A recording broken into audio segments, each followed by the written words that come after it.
Hey guys, welcome to another Dauntless video. My name is Wraith and today we'll be going over the Firebrand Charrogg.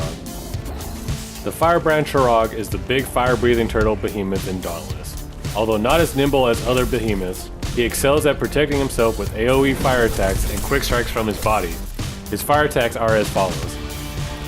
1. He hunches his back and digs his tail into the ground, then flicks up one lava projectile per player, and each of those projectiles separate into 3 pools of lava. In solo play, this attack is easy to dodge, but in a group, entire sections of land can be covered in lava, so you may want to back off until it's clear.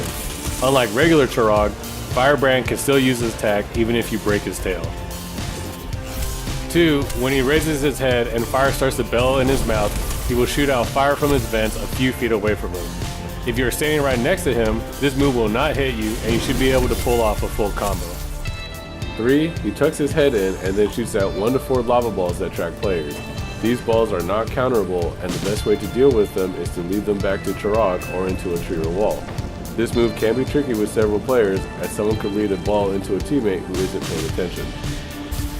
4. When you see the top of his back start to jiggle, it means he's about to shoot out fire from his vents in an X pattern. You have a few seconds to hit him before running away, and it is advised to keep your distance during this attack.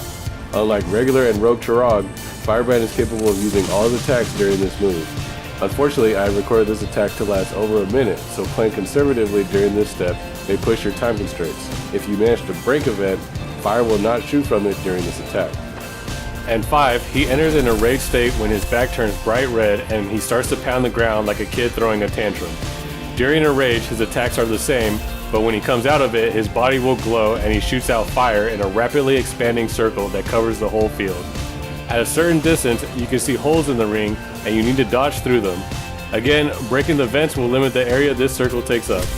One thing to note is that the X-Fire attack and his enraged state are about the same length and time, with enraged lasting several seconds longer.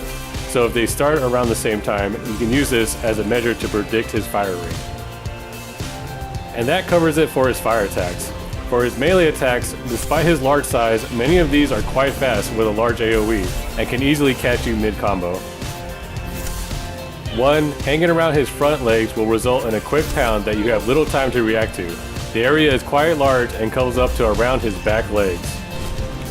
2. When he looks towards one direction, but moves his tail away, he's winding up for a large tail swipe that covers a huge area. This is the attack I see many people get caught by simply because they don't expect him to cover such a large area so quickly. 3. He performs a belly flop, raising his tail into the air and crashing it down, spitting out fire towards the back.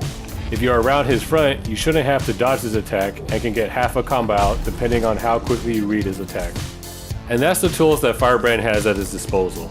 To counter this, I'm going to use an electric axe and to keep a close quarters fight with him.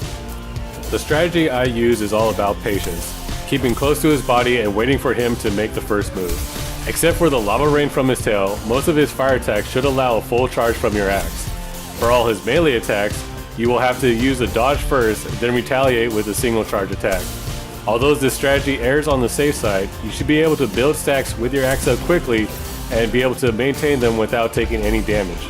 At max stacks, you should still be outputting a lot of damage even if you are mainly using single charge attacks. And that about sums up my guide to Firebrand Charrogg.